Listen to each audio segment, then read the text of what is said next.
Hey everyone, welcome to Grain Therapy, the woodworking podcast where we discuss our passions, methods, and personal growth as we build our woodworking businesses. This episode is all about making a business plan. People considering starting a business, trying something new, or even if you feel a little bit stuck, this is one you'll want to hear. In addition to what makes a business plan work, we also have a wonderful conversation about values.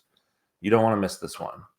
This podcast can be found anywhere you like to listen. If you find value in it, please leave us a comment or review. In addition to following this podcast, find us at Bossman's Boutique and at Arbor Furniture Co. to see our projects start to finish. Sit back and watch, listen while you work, or put us on in the background. Either way, we hope you enjoy. Vodka Fresca. Nice. So big day for me. I was grocery shopping and had to fill up on Fresca, and they brought black cherry back. So I thought it was gone. That was my favorite. That's what got me on it in the first place. Citrus all the way. I mean, the grapefruit flavor is great, but the black cherry Fresca, oh my gosh. But it's not cold yet, so I've got the non-alcoholic IPA again. There we go. March is almost not quite halfway over. We're almost there. Yeah, making good headway. Yep. Did you have a good week? What happened? I had a good week. Yeah, I've been super productive with the writing stuff, working on the book. That's been wild. I just have still so many ideas, and it goes all over the place. I don't know what the structure is going to be at the end of the day, but all the ideas are coming really fast. Other than that, I've got a little bit of vertigo this week. I've got an inner ear infection. I just keep just one thing after the other. That's not good at all. So I was when I'm laying down in bed and I get up fast, I almost fall over every time. So it's just kind of, I'm taking it slow, trying not to lift anything heavy, and hopefully this is gone next week. So is that just like a waited out kind of thing? So if it gets really bad, then you can get antibiotics. But yeah, I've got so I get a sinus infection once a year. It's usually not in my ear. But every time I go to the doctor, they're like, it doesn't look like you'd need anything. And so it's like, it's hard to get antibiotics for it. So I have to just go through the pain and wait until it turns bacterial or whatever. Yeah. Yeah. Once it gets really bad, then it's obvious. And then I've got allergies to typical antibiotics. So it's just a big mess. That's not very fun. So I hope that goes away. How's your week? It was good. It was good. The weather is amazing in Minnesota right now. Mm-hmm. So got to spend some time outside. Got in the shop a bit. Got not a ton done in the shop. I've been just working on the business plan and redoing the website. And this website, man, I wish I had money to hire somebody, because this website, man, it's not my thing. It just takes too much time. The new scope I'm looking at is just like, how am I going to make all these pages on this website with nothing on it? And then and no one's even going to buy anything off of it anyway. So it's like, why do I care so much about this website? And there's just so many decision points, and it's a lot. It adds up. So I'm structuring it in my brain where Mondays are website nights for the 2 hours I have, and then Tuesdays are podcast nights, and then my Wednesday and Saturday shop hours, those are the 4-hour nights. Those are like the for building, get stuff done kind of nights. So we'll see. I just got to keep picking away at it just every week, and then it'll be done before I know it. But so doing website stuff, and then just got some bow ties cut on my buddy's bandsaw. I haven't inlaid them yet. I just have them cut. But that's a whole ordeal because I don't have the bandsaw, right? So I had to, hey, can I run over? Yeah. He just got one recently. So I asked him basically right away, can I cut some bow ties? Because the last bow ties I cut vertically on the miter saw. Yeah, a little dangerous. I cannot recommend that to anybody. That is the worst cut I've made in the shop for safety.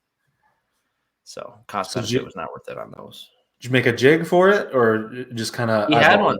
He had one. Okay. He had one. He'd already cut some. So I was like, oh yeah, I need some. So I'll be right there. So, yep, just ripped a few. I'll only need 2, but I cut 2 of each species, like Mhm. 2 ash, 2 walnut, 2 cherry. I didn't have any white oak lying around, so Okay. yeah, just got some. So now I hopefully won't need more very soon, but I'll have a Okay. bandsaw by then. You'll have a bandsaw? By the next time I need bow ties, yes. Okay. I don't do a lot of bow ties, so that's all right. But yeah, I did a little woodworking, did a little business work. It's looking good. Good. Yeah. Yeah, I guess I'll give a shop update too. So Nate got the new jointer. We got that running today. So we've got all the major machines except a bonus one is a wide belt sander in the future. Yeah, just a small bonus. Just a bonus 52-inch machine. wide Take belt it or sander. leave it, honestly. I mean, So this the joiner's 20 inches wide. It's like 10 feet long. Man, it's amazing. Electronic to set how much you're taking per pass. I can't even believe it. It's really cool. So we set that up. So everything's on dust collection now. The 110 tools don't all have power, but most of them do. So yeah, we're pretty much there. So I'm gonna start making stuff in a few weeks here.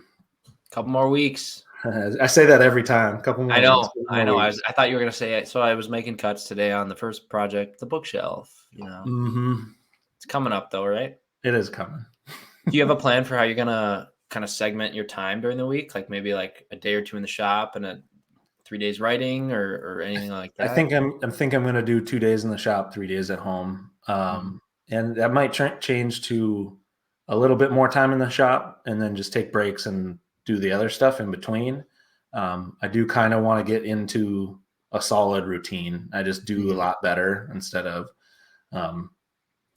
switching it up every single day. Happens. Yeah. Yeah. So I'd rather be in the same place every day and get used to that and make it nice. So that's kind of I don't have a plan until I say, all right, we're starting and just see how it goes. So there you go. So why a few weeks? Why not next week? I mean, it could be next week. Right? Yeah, it could be next week. Just a day, just 2 days. I just want to hear some. So I right. ran the 20-inch joiner and it's terrifying to run. Like I want to hear some like it is that sounds scary to me. The jointer has always been the scariest machine to me. Well, yeah, but 20 inches, like that thing. It's got the cool European guard. Wheel.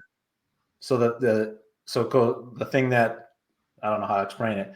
You've got the surface where you're jointing in that direction. It's got a guard over the top of the blade. So you got to push it through, let your hand go over. That thing holds your wood down as you're pushing it through. So it'd be real hard to jam your hand in there if you tried. It would be hard, but it's very possible. I mean, you should figure it out with like a mannequin hand or something just to see what you can do. Sure. Oh, well, I'm excited for you to get in the shop, but it's nice to hear that everything's flowing too with the other projects too. Yeah, it's going super well. So, do we want to jump into today's topic? We can go. Yeah, we kind of started talking about it last week. The business plans. I hadn't written one for the Whiskey Woodshop business, which is now dead. The name is officially changed to Arbor Furniture Co. So Arbor is inheriting all of Whiskey Woodshop's quality customers, all these recurring people buying things from me all the time. So I get all them. And I'm going to try to keep that up with a new name. So I've got to do a lot of transition stuff, like the website I kind of hinted at, but then also just like bank account, emails, like just all the junk no one wants to do. So sure. Along with that, I'm just sitting down and writing a real business plan because I'm going to try to make it more legit than how I started with Whiskey Woodshop, which was selling on Etsy.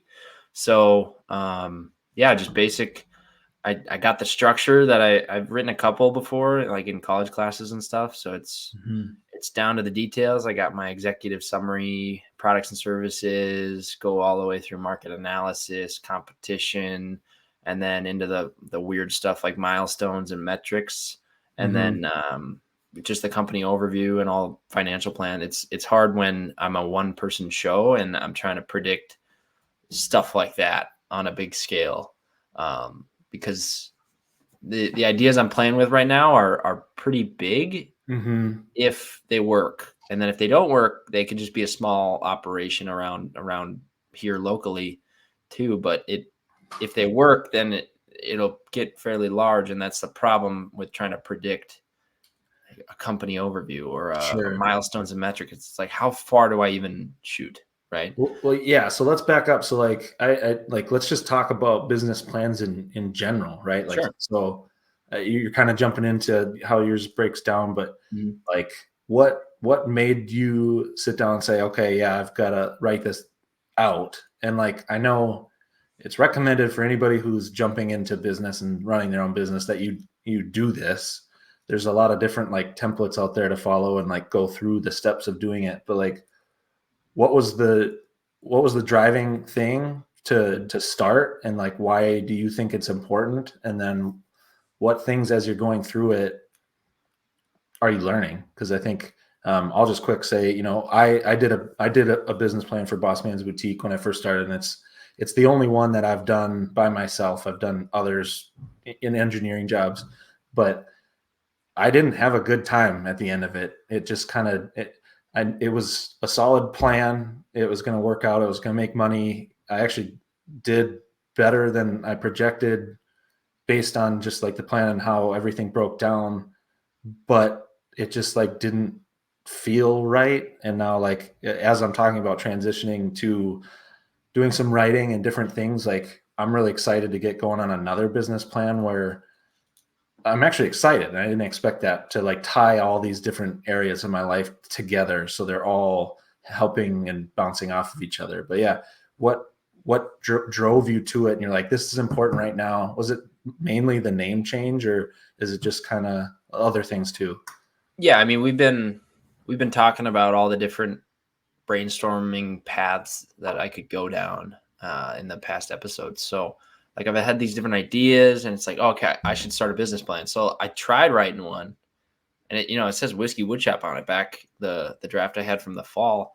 And it's like, I never had something that stood apart from any competition, right? So it's like, I would go to try to write this, and step one is like, what are you even doing here? Okay, I'm a residential furniture designer. Okay, awesome. Why are people choosing you? And I was like, I got nothing. And so I've been like battling with that, trying to come up with all these crazy ideas. And I don't think the ideas have to be crazy, but they need to be distinct enough that it makes sense to you and you can communicate that to somebody. And that is what you market. The whole reason for going with you, or the whole reason you're doing it in the first place too. So it gives you an anchor, and then it gives the customer an actual reason. And if you don't have that reason, neither of you know why you're doing anything. So you said ideas, and I just want to like separate and discern. So like, you mean ideas in terms of products, but you also mean ideas in terms of like who you are, who the business is, right? So yeah. Most of my ideas were product based, because I just like coming up with products and figuring out how to make them. Like, that's like the prototyping side of me that like kind of is the drive of, I want to try to make stuff. So even the business now, with a nice idea behind how to actually move the product, like that's what I was searching for, is like, how am I going to actually keep this machine rolling here so that it serves itself, and then I can have more time to actually make product, design stuff, build stuff. But now, because of the idea that I'm kind of excited on, and we'll see if it works. It might not. I got a lot of, it's still at really early stages, but that in itself is its own idea that I'm trying to bring to life too. Sure. So then, now that there's more substance to it, there's a purpose and everything. So, yeah, I guess the name change was part of it. Through writing the first drafts of a business plan in the fall, when I was trying to put everything on paper that I was kind of throwing at the dartboard while we were on the podcast. Yeah, I was trying to kind of make that concise on the business plan. I couldn't really execute that. So it's the name change coming to help push that through, really rebrand, and just kind of revamp the whole thing. So that's the reason why I started in the first place. What about you? Yeah, for me, I think it's just getting clarity. Like, it's like I didn't get a lot of that the first time because I kind of already knew what I was trying to focus on, and I was so caught up in just like making the jump to full time and like making product, and like the plan was kind of, it existed, but it wasn't like front and center. And I think you're exactly right. Like it's an effort to create the machinery of like kind of the automatic part where you're like, okay, I don't have a lot of motivation today. You know, it's just another day. It's the same thing, but I gotta do some things. And when you know that this step builds into this step, builds into this step, builds into this step, means success for yourself, it's a lot easier to do work on those unmotivating days. So I think that's, for me, that's really the importance of a business plan. And just like as you're doing it, like if you find a template out there and you start filling in those sections, just like all the decision points on a website, there's a bunch of decision points that happen that make you reflect further and like ask yourself, like, what is this? Okay, how do I explain that? How would I talk about that? And it just starts adding clarity. And so it's just really like, I work the best when I have the clearest vision that I can have for the future. And that's maybe not everybody. I think it would be, but maybe not everybody. Yeah, I don't know how to answer it. That's a puzzle, actually. Now I'm thinking about that. Are there people out there that do really well having no idea what they're doing? I doubt it. I mean, people will say, "Oh, I do super well if I do something different every day." But I think my wife is somebody who's on the other side of that extreme. Like she would rather have a crystal clear vision, but I think, like, especially in terms of a business plan too, like when I think about how clear I can make that, and you even mentioned it a little bit, you're starting to say it like, okay, I've got this plan, I think it might work. That means growth. Can I keep up with that? That can scare some people. I'm scared. I'm scared writing it. But to not want to have clarity in the first place. Sure. Right? Yeah, yeah. If I just kind of go with the flow, I'm comfortable because we'll see what happens. Yep. Where it's like, I can't fail if I don't put a milestone out there. Right. So yeah, when I was writing some of these sections, the really weird ones were the different investments and stuff that I'm gonna have to try to make, like in the milestones and everything. And it's like, I have no idea what the future is gonna hold because it's gonna depend on the 5 other steps that are leading up to this. But it's like, eventually I'll have to make a decision like this, and eventually I'll have to make a decision. So I'm just trying to like put a roadmap out there, and then I don't have to keep reevaluating this every couple months and then tell you on episode 30 that, hey, I got a new plan. Yeah. So just it's that anchor, and then kind of just like a set of steps, but then also just the reason why, and then just the what sets you apart. Like, why are you even doing this? Or why not go work for the company that you like so much? Like, that if they're doing exactly what you want to do, just go work for them. Sure. Right? So have you been struggling with any specific parts of it so far? Has it been an easy experience? Well, so there's your second one. Has it been going a lot better than the first one? The biggest struggle is definitely with this scale, right? Okay. Kind of like I hinted just there, where it's like, these are the milestones I need to hit. I need to meet this many sales. I need to hire these type of people. I need to fill these roles.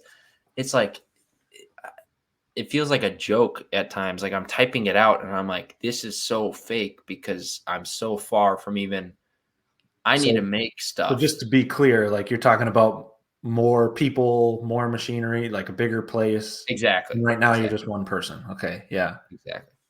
So it's just it's the out of reach scale that terrified me.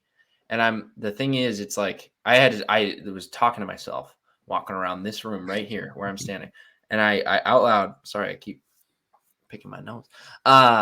The Friday night, I'm typing this out, and it's like, I'm terrified and kind of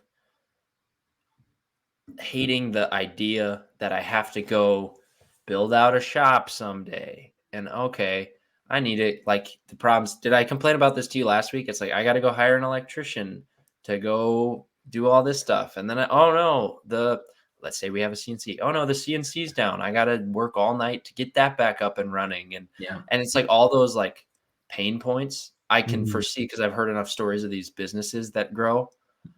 I've read some books, I've talked to people, and it's like there are so many of those pain points that I was just kind of dreading it, and I was being complacent, and I was like, I could just be an engineer, and I like it there. I don't have to, it was that the voice in your head. And then I was just talking to the part where I was talking to myself was, it was like, okay, so you're 25, Matt.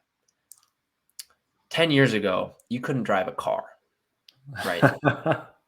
So I'm like, in 10 years, you have no idea where you're going to be. When I'm 35, I have no idea where I'm going to be. So it's like, if I can just like make a roadmap and try to get close, I think I'll be okay with those pain points, because it'll be an exciting ride, right? Yeah. So then that was the conversation and then I was like, okay, then another 10 years, you're 45, you're still fairly young. Like that's like prime business owner time, probably 45. I guess that's like when the machine is up and running and you're just, if everything's going well. Yeah. So it's like, you have a lot of time. So is the whole thing of just like chill out, and just make the steps. It's okay if my business plan isn't going to be dead on 20 years from now, because I know it's not going to be.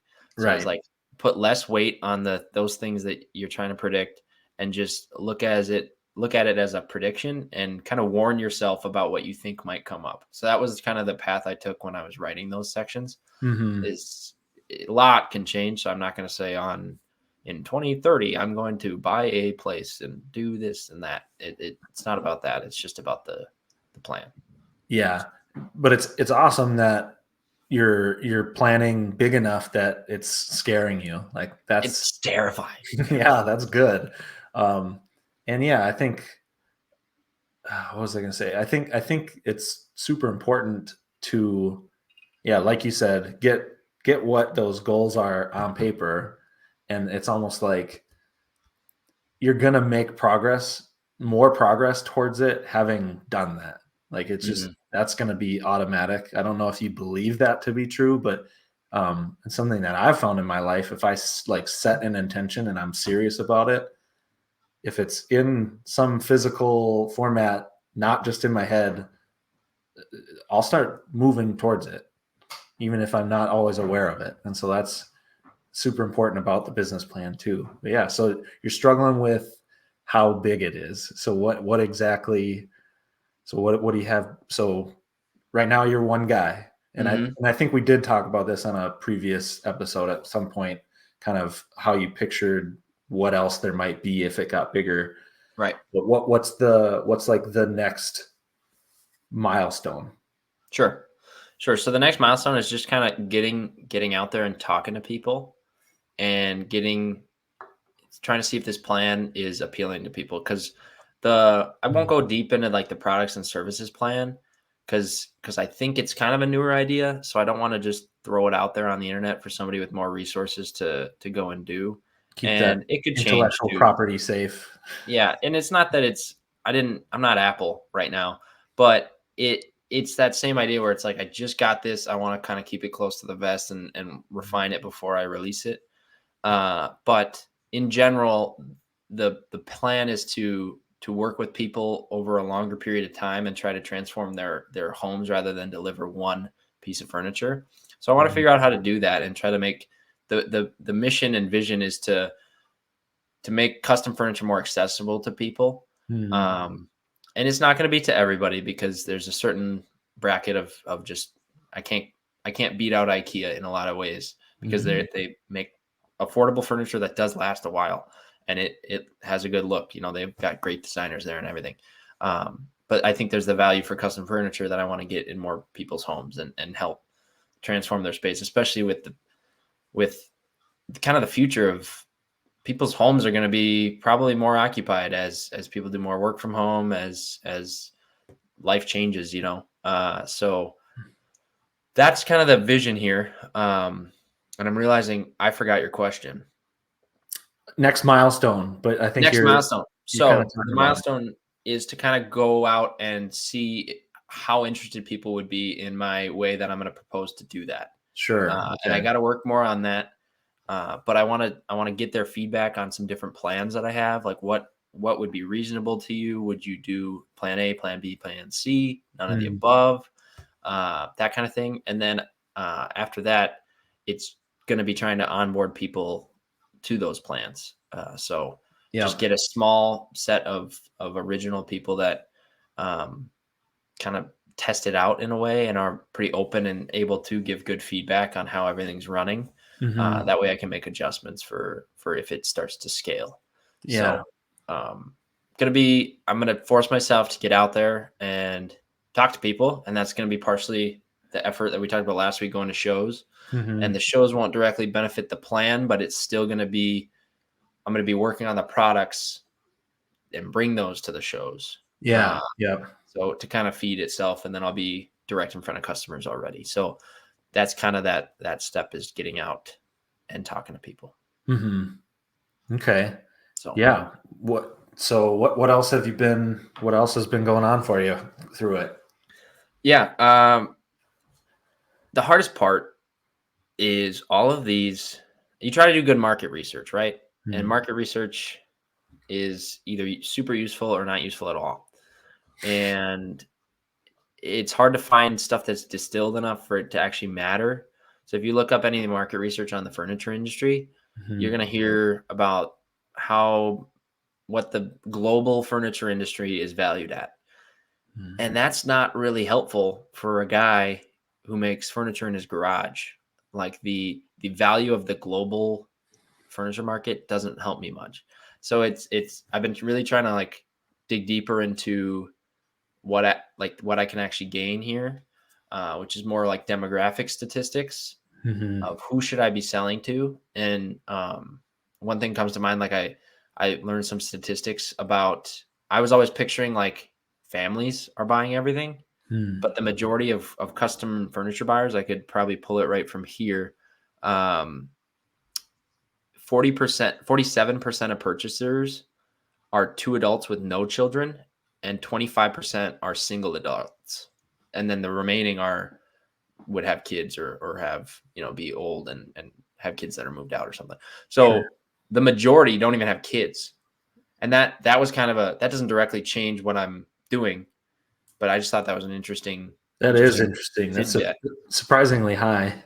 Yeah. So it's like, I guess it makes sense. Maybe when you don't have kids, you're more interested in preparing your space for kids, or just you have more disposable income because you don't have the kids. Yeah. So that was interesting to me. So that's kind of helping me find a demographic there. There's a couple other things that I don't need to go into actual statistics here, but just trying to get the demographic down, because I'm always asking, what's my target customer? It's like, well, I can go find that. But you asked what another problem is. The problem is getting this stuff for free. So many of these market analysis reports are behind paywalls. So you can see the abstract, and then you can't see more.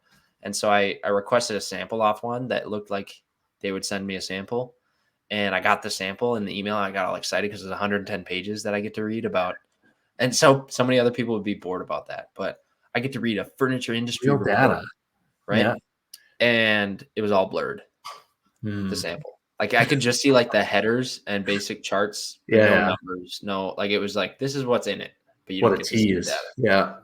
So I emailed back. I was like, hey, I'm a small business. Let me get it. And we'll see what happens. But sure. And that one that I requested specifically was for the custom furniture industry in the US. So I was like, that's ultimately the path, right? Not like the whole furniture. I don't need to know about mattresses right now. So yeah.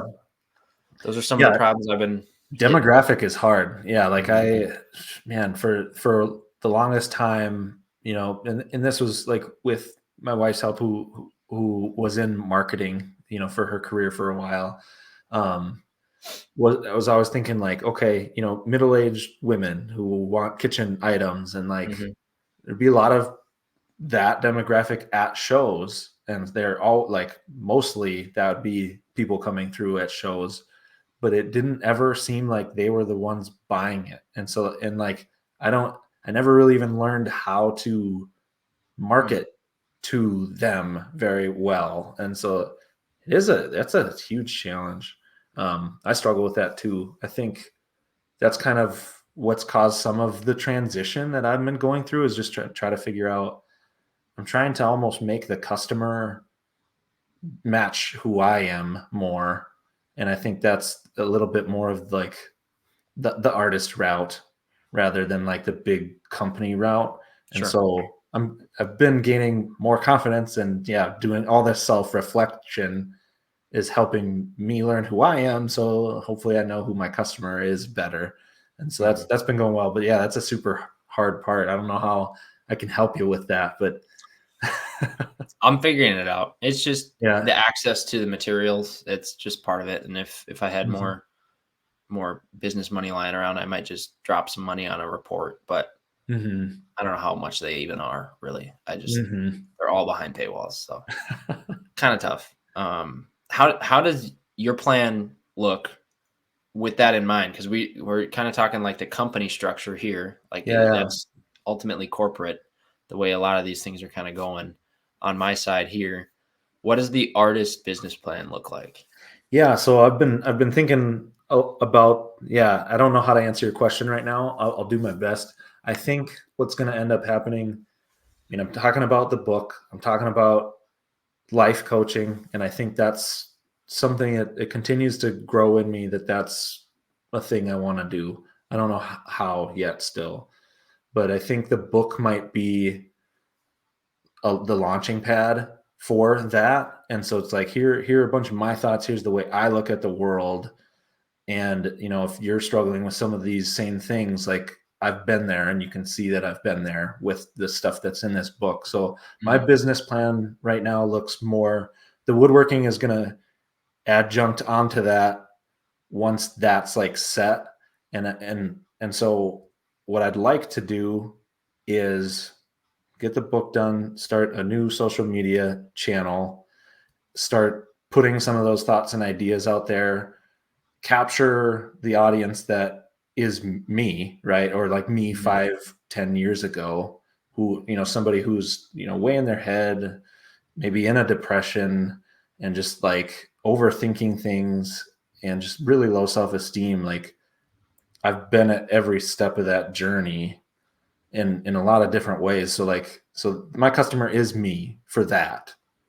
And so I'm hoping that once I've got an idea of what that's going to look like and gets a little bit of traction, then I want to do that other thing we were talking about on a few episodes back, where I'd really like to change the woodworking into like a more targeted thing, where it's like, who needs help, like who needs this service. And it's kind of in the same spirit as what you're talking about, is how do we get that custom, nice furniture more accessible to people? Because it's just like, we live in a world where that just isn't prioritized, and it's not like, nice things that cost a lot of money don't always make sense unless they last forever, but then that's still just not trendy. Like, people don't like go Lasting for that forever. first.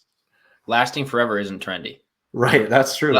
The big businesses make stuff intentionally that break Planned down, so you buy the obsolescence. next one. Yeah. Yeah. So that it seems silly that I'm like, this will last for a bunch of years and you can have it forever. Well, It's a tough thing. Yeah. yeah. But yeah, so the plan for the woodworking thing is going to be very different than the first time around, where that'll be more of community based. And so I don't even know how to make a plan for that right now.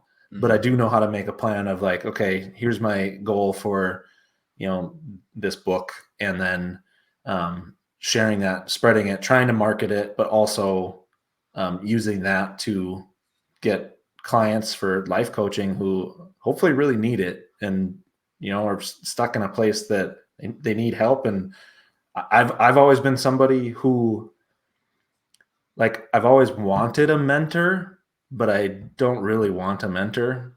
It's like it's always been more valuable for me to kind of like see a goal and figure out how to get there on my own, then because then I want to teach people how to do that. And the best way to teach is to have actually done it and figured it out the hard way. You get more details. So like, there is like a range to that though, right? yeah, it's a balance. It's a balance for sure. You don't want to figure out every decision on your own and get beaten down by everything.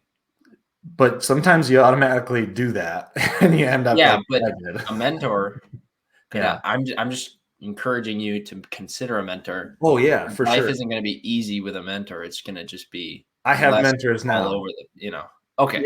Yeah, but it wasn't something I was open to until I realized like the reason I didn't want that, like I've always wanted one, but I didn't want one because I actually couldn't get myself to trust that person who has a lot of influence on my decisions, are they actually doing what's in my best interest, or like giving me advice, or like and so the mentors I've found that work for me are not people who give any advice whatsoever. They're people who help me reflect further and figure it out on my own, and lend a hand when I ask for it, so like it's different. And so that's what I want to do. So long answer to your question. No, that made sense though. That made sense. So the structure that you have the most clarity on is the overall, like the goal of the business. The book, you've got clarity on the book, but then the woodworking as a service part, because I think that was the key. You said it there. It's a service. It's not a product. Yeah. Right? Yeah. It's more of an experience. It's more of a, yeah. I mean, there will be products, but they'll be more in line with just like, I want to make this a reality, not necessarily like custom for somebody, because I've struggled so hard with that. One of those products can be secondary to that experience, that can be in support of this experience that you're sharing, right? So people can show their support by purchasing a product or something. Right. And yeah, it's its own separate product, but at the end of the day, you're providing the service and the entertainment and the, it's kind of an inside out of how I started. Yeah. That makes sense. It's going to be a tough one to pack all into one cohesive goal, or not goal, like, because the vision and mission, it sounds like you've kind of got it already. But what is the whole unit? Like, we do A, B, and C, and A is the primary, B supports A, but it's its own thing, and then C supports B, which supports it. Yeah, that's exactly that's exactly how I'm building that structure in my head, and I need to get it in physical form. Right. But yeah, and I think for me to make all the work or the business plan doable, I guess, like even like to a place where I'm ready to attempt that is totally centered around values. And so I don't know if you said you're struggling with that. Core values are hard for me only because they all are great. I love them. Yeah. Trust, respect. I want those. But it's like, you gotta hone in on, like, yeah, we should have all the core values should be our values at the end of the day, because they're all good. But I'm trying to like dial in on it. It kind of leads to like what makes me different, or what makes the company different. But there should be rooted just like morals that I like, is the way I kind of see it, where it's like it's about the culture, but then also how we're perceived, and then how we act too. Sure. So I've got 6, I think, that 6 is a lot. 7. Well, I don't want 7. I want 3. 3. Okay. I want 3, but I can't. I'm having a hard time picking between them all. What do you got? Well, I'm going to throw out what is the book? Brene Brown's book, Dare to Lead. Might as well use that book. I have not read it. Might as well use that as my recommendation for the day too. Dare to Lead by Brene Brown. She's got a section on values in there, and actually has the list right in the book, and talks about she gives you a process of kind of eliminating, getting down to 3, and 3 is the goal. Yeah. But I really like the way she talks about it and how, just like how important and why, and like get into like your own soul about your own values. Like, I think that's where rubber really meets the road, is when you figure out what are the things that drive you, even when, like, actually not drive you, I'm going to say like compel you or pull you to action, even when you don't feel like doing anything. And so, like, for me, that's learning. Like, so curiosity is a core value, and it's different for me because I'm thinking about this like I'm kind of the person for my businesses. Right. So it's easier for me to just select my true values and say, okay, these are the business values. I would encourage you to look at it the same way first, and then think about perception after that. No, that makes sense. Yeah. And that's kind of where I've already, because the first one that come to mind are the first ones that usually feels true, right? Yeah. With woodworking, Mm-hmm. the easy one, can you guess it? That everybody is going to have, that I felt like I have to write because I'm a furniture company. Creativity, design, Sustainability. Okay. That one, I'm going to go ahead and say it's overused. I don't think have 7 anymore. I have 6. I'm throwing sustainability out the window. No, I do wanna think it's challenge very you. important, obviously. Yeah. What? I was gonna say, I want to challenge you. I don't know that it's over. I think it is overused, but it's not used the way that it's meant to be used. Sure. Yeah, Okay. I would agree with that. Plenty of people say sustainable practices that aren't sustainable. So the word is kind of a lie, Yeah. and it's lost its value because it's more, it's cool, or it's you like need to say that organic. organic means 17 different things depending on who grew it or raised it. So sustainability is a hard one because it's like, wood is a renewable resource. You just got to plant them. You got to plant the trees, right? So there's different things. And I think eventually, if it did grow big enough, like, sustainability would be an effort where we would do active things to plant trees or to do something. But I don't know that, honestly, it is a core value of me, which sounds bad. It does, but that's not what drives me to do anything. It's tough because, It's an afterthought. I think that's interesting because it's definitely not for me either. And I think I attribute that to me being a maker or a builder. Like, I think there are people who have the sustainability value should be part of my team. Yes. But I'm not the sustainable guy. You got to use material. I mean, at a Yeah. certain point, you're also creating something that is supposed to be sustainable and not, it's supposed to fill a purpose, and then maybe it saves other things too. Well, I think it'd be super cool if your company, if you end up going with the value sustainability. I'm not. I threw it out. Okay, you threw it out, but During this conversation, I'm going to throw this out to anybody who's listening. Then, if you say you're sustainable, publicly show how. Right. That's what you need. You have to have the follow through. So I think sustainability won't be like a main 3, but it'll be an effort at a point where we could actually do something about it. Yeah. Right. To plant the trees or whatever it is. So yeah, I'm down to 6. So this conversation's already helping me out. Awesome. Yes. So what do you have after curiosity? Curiosity, growth is my second one. And that I like means business growth too, but that's really not the main focus of growth. Growth is, for me, it's the self-reflection. How can I be the person that I want to be and that I'll be proud of being, and not overwhelming myself either. Like, so sustainable in that way. That's funny. You can plug that word in anywhere. Yeah.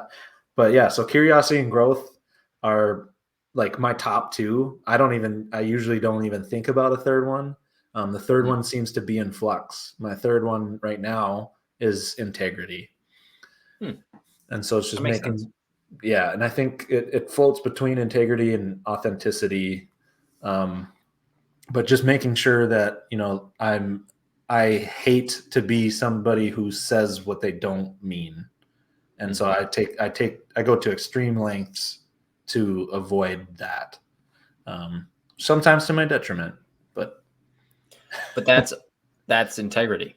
yeah, It has to be all the time. Otherwise you're not having integrity, right? And right. sometimes it might have to be to the detriment, but and so that forces growth. And so that's why I like that one. nice. Mm-hmm. You want me to run mine? Yeah, let's do it. So sustainability off the table. Not being sustainable. No, I will be sustainable, but not as a core value. So I've got in order consistency, because the more and more I practice it and just come up with my stupid streaks that I do, and just the more consistent I am, the more I love it, and I'm on fire for it. It is dangerous consistency. So and consistency, I don't think wraps into like a moral value unless you look at it as consistently good. So like if you're consistently respectful, that's better than being respectful, because it's about all the time. Or if you're consistently honest or consistently like kind or any of these things, it's about the consistency of it, because anybody can be kind, anybody can be respectful to one another, but like consistency. So that's both like how you act. I want you to act consistent. I don't like when people change around other people a lot. There's obviously like when you say that, you mean like you and I are talking, but then if someone I else was comes in the talking to room, somebody in front of you and I was a different person. if you were totally different, Yep. respect lost. Oh yeah, I get scared. I feel unsafe when that happens. Yeah. So because like the people being fake kind of feel now, and then you don't know which one is the real one, and then it's like, okay, well, we have less of a bond now because I don't know what's real because you're not consistent. So it's like consistency in that aspect of how you act. So like be consistently nice, but you don't have to be like, not everybody should be nice at all times, but it's just like be consistently who you are and work consistently. Because then I can trust you more. If I know you're going to show up every day and you're going to give what you got and you care, and it's all about that consistency, then I can trust you more. Like a bunch of values can fall into it in the way I kind of see it. Sure. I think consistency is dangerous. I love it. So that one is staying. I'm keeping that one. That one's staying. Okay. You got to scratch your note. You were going to tell me to get rid of that one. I'm keeping it. No, I'm thinking of different words, and I'm listening to all the words you're saying and seeing if there are maybe better word choices that combine some of them. Yeah. That's fine. You can do that too. I've got craftsmanship. Now that one is kind of the inner drive of like, I want people to know that we care about what we make, and it's not just throwing stuff together. And I want people to actually have skill and care about what they do make, the people who work for me. So I've worked in multiple plants. I've seen 3 different assembly plants over while I've been working there, but then I've toured a bunch, like in a different role that I had. We were touring a bunch of suppliers' plants. So I've seen a lot of assemblers and factory employees, and it's a different thing because they're pumping machines out at these places or products out. Yeah. But I can see somebody who doesn't care at all about what they're doing because the company doesn't care about them caring about it. They just give you enough information that you can turn your bolts or that you can paint whatever it is, or so it gives me a gross feeling. Those people aren't showing respect, and they're not given the chance to like learn and develop skill. And they know their task. But what I think matters, and I got to say, the company I work for right now, they're the best of what I've seen there. The plants that I've been to, some of them but the people that I've encountered at my current company in the manufacturing plants do pretty well. Like they actually they care about the product being good. But I just like that value. I want that to be kind of a forward thinking part. It doesn't have to be craftsmanship, those words, but it's about the fact that we care about what we make, and we want you to know that Yeah. So the person doing the work enjoys what they do, and who they're working for appreciates what they're doing. Yeah, Yeah. that's super straightforward. Yeah. Craftsmanship. Yeah. What else does craftsmanship mean to you?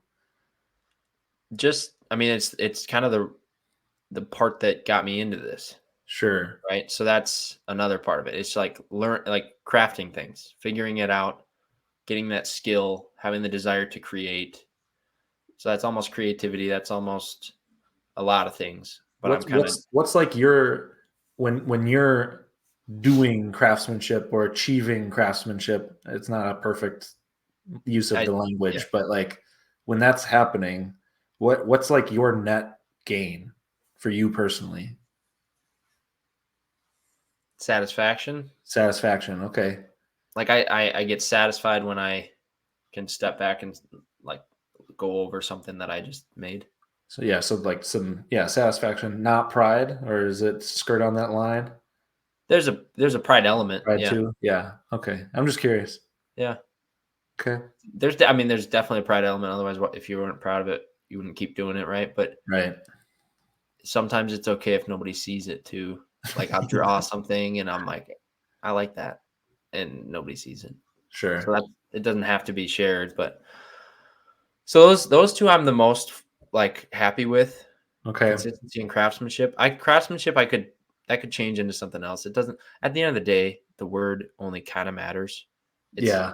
it's kind of about the reason why and like how you communicate that and how you act, right? Yeah. But if I'm taking all this time to make this plan, we might as well try to make it as clean as we can. So, and then it says and sustainability. Delete, delete, delete. Everybody's gonna think I hate the environment, but I love it.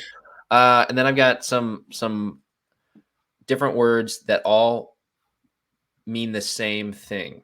So these Okay. four, the way I hear them, they're all encompassing the same general thought Okay. that I want. So we need to dial these into one word. Yeah, Okay. let's hear it. We got comfort, community, family, and peace. Hmm. So this is about, for me, this is about the spaces. So I want to help foster spaces that people have good times in. And that Hmm. was kind of my mission before. It was like, I like whiskey. Invite people over, have a drink, use my liquor cabinet. Like that was like Hmm. kind of the voice before. But it's like it's about the home and the families and the friends and the peaceful moments and like liking your space and being comfortable there. But then sharing memories and time and other Yeah. things. What's the difference between community and family for you? So community is a word on a big list of values that you can find Yeah. online. And it's similar to friends, but I didn't want to write friends. Hmm. So community was how I was trying to get friends into there instead of just calling out family. Okay. But at the end of the day, family is the root. So I think Hmm. community can get slashed. Like I'd rather do family over community. If But I that's what think you mean, I think I agree. Yeah, family, yeah, is more just. I mean, a friend is a fam. Like I consider you family. Maybe I'm scaring you, yeah, but like, yeah, you're the you person I you go you to went for for things it and then you backed up for a second there. That was because funny. I was worried because I got No, scared you're good. That's all how right. you'd react. But yeah, Oh, like it's the people we value and yeah. have rewarding relationships with, or maybe not even rewarding, but know that we're sticking this out. We know each other to a point where it's unconditional. We're gonna be It's there for each other. reliability. Yeah, reliability. Yeah, Because like your family, sometimes you're not happy with them. You're not having like your family is probably the people you've had the most fights with, right? But right. I'd be reliable to any of them if they called me. So Hmm. Yeah. So okay. So peace and comfort. Um. so a Yeah. couple more thoughts on those words. Hmm. Comfort sounds almost materialistic in a way because it's like, and I also think comfort is a problem in society too. Like Yeah. I I was believe gonna I in was gonna ask, how do you define comfort? How's it good and how's it bad? Because those right. are like, yeah, super So, real. but that's kind of like one of those words too, where it's like the ultimate goal in a furniture company, right? we're making furniture. I want you to feel comfortable.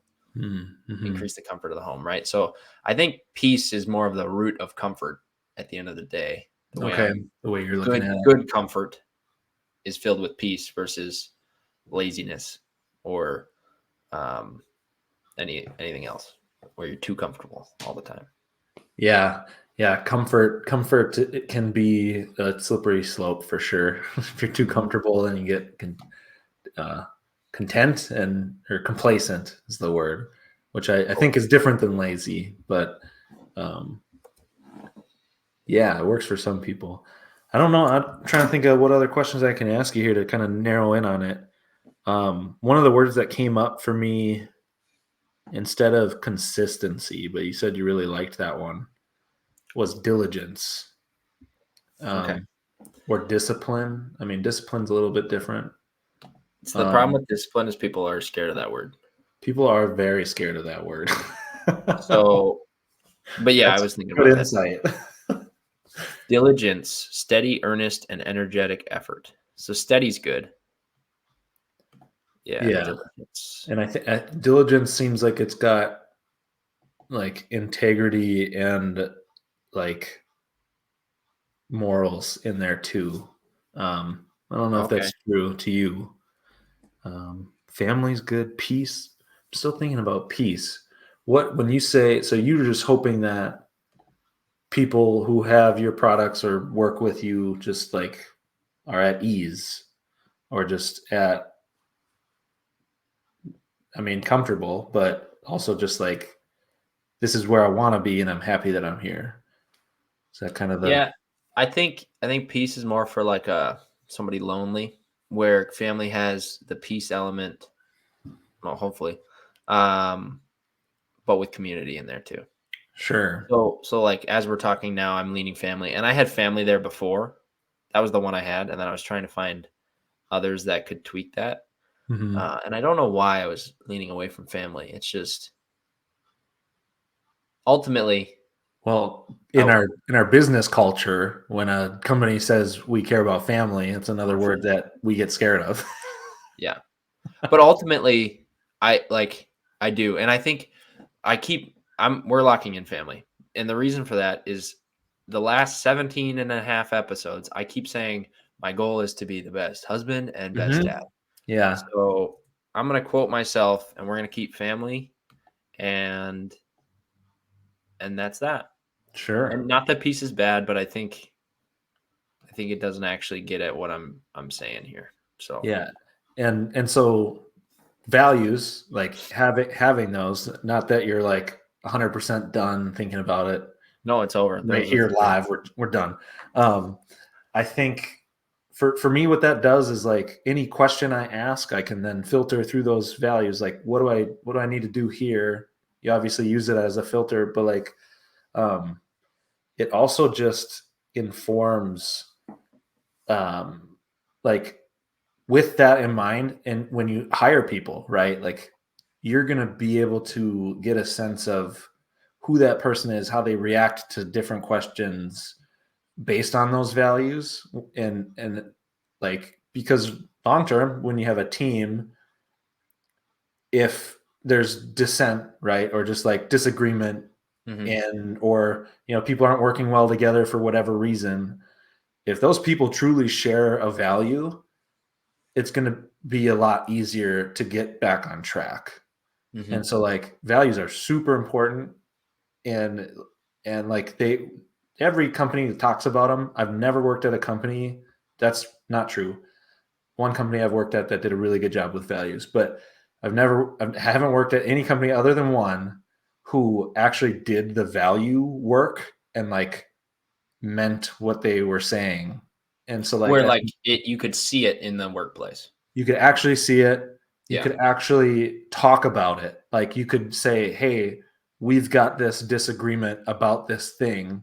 Well, if we look at it from this value, we'll find a way to make this thing work, and we won't just like be in disagreement. It's more of now it opens up a chance for like negotiation. Maybe you've got like a floor worker and an office worker who, I need this thing done. Well, okay, I need a thing too, and I don't really want to do that thing, but if we're doing it for this reason, let's do some trades. If we don't agree on the reason why it's being done, things don't get done. Yeah, that makes sense. So yeah, I think companies have really good intentions when they do it, and then it's just like the follow through, and it's going to be with the scale of the company probably. And it's hard. I think the one I work for now, they've got, so I know they've got people values and then performance values, and they have different ways of quantifying everything. They've got a bunch, but there are one or two that they do really well, and then the rest are like, we should have this on the list, like sustainability, like we were talking about. Yeah. But I can see in the culture that they do two of them well, but the others are just along for the ride. So sure, that's why I didn't watch 6. It was just like 6 ideas. So well, cool. Do you feel having like gotten a little bit closer to dialing in your 3 other things that you struggled on the business plan? Are they feeling easier or different? Or yeah, I think the general issue that I'm going to have moving forward is just the structure of my plan A, B, and C that I'm going to introduce to customers. So I just need time with numbers. I got to basically do what we did here and just like talk to myself and like what makes sense and just map it out, get a whiteboard or something and just spend some time, which I'm excited for. It's kind of spooky because if I have bad information and I go ask people's opinion on it, I'm going to get bad results back and then I'm going to get scared about that. So it's about getting the right questions and not being confusing. Yeah. So even if it's a bad idea, I need to be clear on what the idea is so I can learn that it's a bad idea. Sure. Yeah. If it's a good idea, or if it's a bad idea and I communicate it wrong and people think it's a good idea, then right. So yeah. So ultimately I just need to dial everything in. Sure. Articulate well. Don't give a ton of chances to misinterpret information. Yeah. I just need like clear and concise, like 3 sentences that are just, this is what it is. And then watch people's perception of it. Because people are also going to hear about the business that can't hear all the details. So sure. I always find myself trying to explain more because it's like, no, but hear the rest because it'll make sense. It's like, well, I need to make it make sense right at the beginning. Quickly. Yep. Yeah. I struggle with that too. And I think that's a reason people haven't worked with me before because I'm trying to get there, but I'm wasting all their time with formalities or trying to be sure. But like even on my quote, sometimes like I'm like overly formal on a quote where it's like I could just, if I was just faster and efficient, I could just tell you a number and then you go nope or yep. So that's kind of I gotta. It's almost like you need to understand what the person you're asking these questions cares about first. Maybe there's like different version. No, you can't always know that until you talk to them. Yeah. So that's the whole reason you're going out there too. So it's okay if you need a really big population pool. And then now you're paying money because you need a huge service to get your survey out there and do all the stuff. So that's tricky business. It's a battle, but yeah, gonna be dialing it in. And I don't know how much I will be sharing on the details going forward. I know you've talked about your book and that's super vulnerable, but you're in full control of that book and it's your path and you're already working on it. Where like for my newer business plan, it's super loose right now. And it's a new idea. Yeah. I totally agree that keep it to yourself for a little bit. We'll keep working on it. And I think you'll get to a point where you'll be ready to share and market it here. And I think it's going to work really well. So just got to do the work. So yeah, glad we were able to get through some business plan stuff. What's your next what's your next segment that you got to work on? Like your section of it for the book or the either the business plan or the book, both. I don't know. Sure. The plan, let's see. So my business plan for the book, I just need to write it now. And I'm very excited. So it's weird. So I've got like comic strips that I've written and I need artists for. So I'm gonna try to get my brother. He does a lot of art, like drawing. Mm-hmm. Let's see. So yeah, this book's got comic sections. It's got models like that I drew, like just to explain concepts. It's got philosophy. It's got all these different things. So I'm trying to just like, I don't know how to structure the book yet, but Okay. it's got all these different things. You got And your it's got puzzle pieces? personal stories. And so, yeah, the next part for me is just really, I want to, like you said, get out in front of people. The way I want to get out in front of people is I am going to offer some of this like practice life coaching to my friends and see if they'll help me learn it better. And so that's part of the plan, like a parallel with writing the book. That's going to kind of be my own version of research for what goes in there. And then, yeah, I don't know.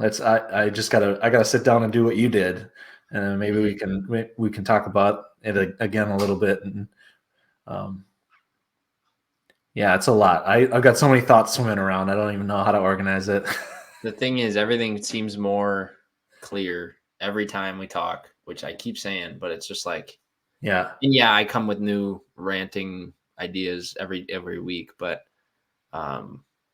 it's just we're getting a little dialed in, and I think yeah, we're like actually trying to be a business, yeah. It's good. There's like there's a the change in like, so there's a pushing force and a pulling force, right? Like towards goals. Do you experience both? Yeah, like internally or pushing from external as well, probably. Like yeah, pushing from external and internal, and then I think there's a pulling from internal. And I think it's like, I think I've been dialing in on identifying those, Mm. and that Like when that you has feel also, them. yeah, and that helps. That's how I feel it's getting clearer, because when that pulling force is getting stronger, like it's just like I know I have to do this and I have to do it. I'm gonna do it because it Mm-hmm. means good things for my life. Mm-hmm. That's what we're clarifying, and Yeah. so that's what it feels like to me. Yeah, I think a lot of my decisions that I made have been because I thought I should, Mm. and then this is I probably shouldn't, Mm. but I want to. Just So gotta. that's kind of that pull force in a different, it's I should go to college, obviously. Oh, what am I going to do at college? Engineering. Right? Like Yeah, yeah, I it's should, I different. should, I should. You're And in then a now, stage. It's a stage of learning. At least for me, it's a stage of learning. It's like not the college thing. It's like, yeah, I wanted to be an engineer because money and because like I was interested in some of the material, but I wasn't like I have to learn that. And now I'm right, in a season of life. It's like that's what right. I'm learning next. Exactly. Yeah, Exactly. Yeah, it's like I have a list of stuff I want to learn versus like I'm giving myself that list versus being given that list right. based on things that I've signed up for. So yeah, I mean, not that that's bad because that puts you in a good position. Like Mm-hmm. I should doesn't mean you're going to end up in a bad position. Like you'll end up in a fairly secure position, but once you find that thing that it's like I shouldn't, but that could be something. That's kind of where it's at right now. So then now it's kind of I'm making the I should list for myself now. So Yeah, uh, yeah, awesome. it's good. Well, We got yeah, peace, good. internal peace, even though it's not a value. Peace went in the sustainability bucket. So If only anything peace were else? sustainable. Any major No. thoughts? This is an awesome episode. Do you? So my recommendation was Dare to Lead, I knew Brene you were going to do Brown. this to me. What do you got? Okay. I would like to recommend to everybody This work out. podcast. No, Work out. I'm telling you, that was missing in my life too. For since COVID, I basically stopped because of COVID because I couldn't go to the gym, and then came home, didn't have a gym. It's still COVID, and it's back in my life, and it will help your anxiety. It will help like your fitness. It will help your mood and your energy. And it sucks to hear people tell you to work out. And I don't care. It is the best thing you can do. Whatever. But I think it's essential and people need to hear it. So there you go. Sure. I need to Blanket hear it. statement. So And if you're looking you. for a workout, I'm currently doing the Murph workout. Not quite every day. I don't do the run every day, but I'm doing a Murph a day in May, which I think we've talked about on here. Yeah. So I'm building up to that right now, and I thought I would be hating the training, but I'm loving it. Awesome. So everybody just go for a walk or do something. Get up there. He's doing it with a vest too. He's crazy. Weighted vest. It's the best. Good for you, man. That's my recommendation. All right. Solid. I think that's it. Wrap it up. Let's do it. End recording. 3, 2, 1. See ya. Thanks for tuning in this week. We'd be having these conversations with or without you because we get a lot of value out of this and we learn and grow together, but we're glad that you're here as well. Yes, please let us know what you think of the podcast by leaving a review or a rating, but also comment or share with your friends in the woodworking or small business community. I'm Matt from Whiskey Woodshop. And I'm Brian of Boss Man's Boutique. Thanks for listening.